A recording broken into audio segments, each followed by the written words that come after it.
Kako vidite zapravo taj odnos političkih elita prema pitanjima regionalnih odnosa, recimo Srbije i Hrvatske prema Bosni i Hercegovini? Recimo našem sagovorniku u večerašnjem dnevniku, profesoru Fakulteta političkih nauka Filipu Edisu pale u oči to da je recimo premijer Srbije sinoć ponudio pomoć u ovom slučaju, ali je ponudio pomoć u Republici Srpskoj, a nije ponudio Sarajevu i Bosni i Hercegovini. Pa znate šta, on je to dobro primetio, ali to je samo jedan u moru takvih zapravo događaja. Vi ćete vidjeti svugde i u medijima i bilo gde stalo se govori o Republici Srpskoj kao jednom entitetu, a o Bosni i Hercegovini kao drugom entitetu, iako je naravno Republika Srpska sastavni deo Bosne i Hercegovine. Dakle, to je, imamo svakako neku vrstu održavanja te etničke podele Bosne, koja se u Hrvatskoj potencira na jedan način, u Srbiji na drugi način, čini mi se ogoljenije, pre svega preko RS, jeli? I ne vidim da to može da donese išta dobro. Naravno, i u samoj Bosni postoje sve te nacionalističke strukture i stranke i tenzije i tu dolazi do čudnih obrata, recimo. Imamo neke stranke koje su 90. godina bile najpoznatije po nacionalističkom delovanju, a koje su danas blaže u tome, nego neke stranke koje su se legitimisale tada kao socijaldemokratske, građanske i tako dalje, koje su umeđu vremenu postale mnogo desnije od ovih izvorno desnih, izvorno nacionalističkih ili klerikalističkih stranaka. Tako da se na kraju, kod naših političkih elita i u Bosni, i u Srbiji, i u Hrvatskoj, na kraju sve svodi zapravo na pitanje procene ovog ili onog političara, šta je to što mu u datom trenutku najbolje omogućava osvajanje ili održavanje vlasti. Vi ste u jednoj od vaših kolumni, vaših tekstova za Dayton rekli da je praktično stvorio političarima u Bosni i Hercegovini da parazitiraju, da mogu večno da održavaju status quo. On je cementirao tu podelu koja nije puka administrativna podela, što ne bi bio problem. Mislim, normalne države budu decentralizovane. Ali kada vi stvarate podelu na isključivo etničkoj osnovi i onda je zacementirate jednom zauvek i kažete od sad ćete živjeti tako od sada do večnosti,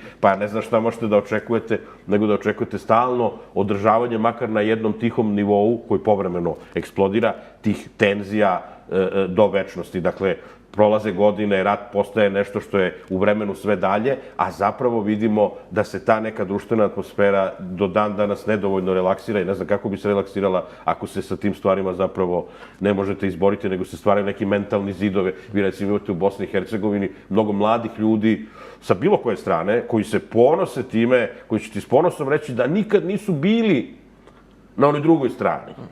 Da ne idu oni tamo. Ne, tamo se ne ide, to je no man's land, to kao da ne postoji. A koliko je, po vašem procjeni, gospođo Stojanović, budućnost Bosne i Hercegovine, naročito njena evropska budućnost, limitirana odnosom i političkim i svakim drugim Srbije i Hrvatske prema Bosni i Hercegovini?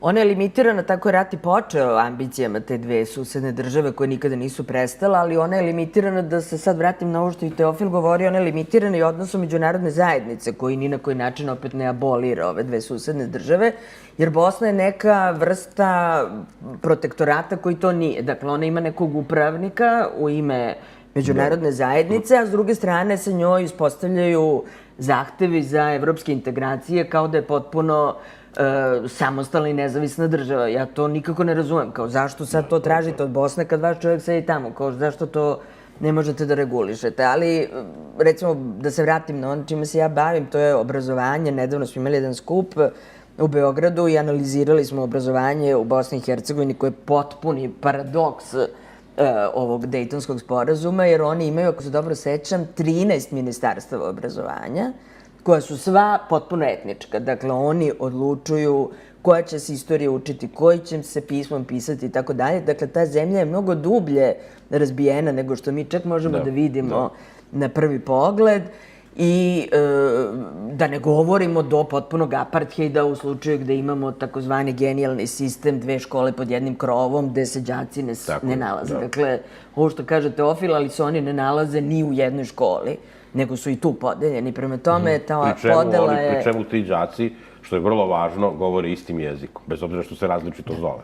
A nigde u svetu nemate slučaj da đaci koji govore istim materinjim jezikom se razdvajaju na etničkoj osnovi. Zamislite kad biste tako razdvajali u Nemačkoj ili ne znam u kojoj zemlji, svi bi rekli da je to recidiv nacizma. I s pravom bi to rekli. Pa naravno, jeste.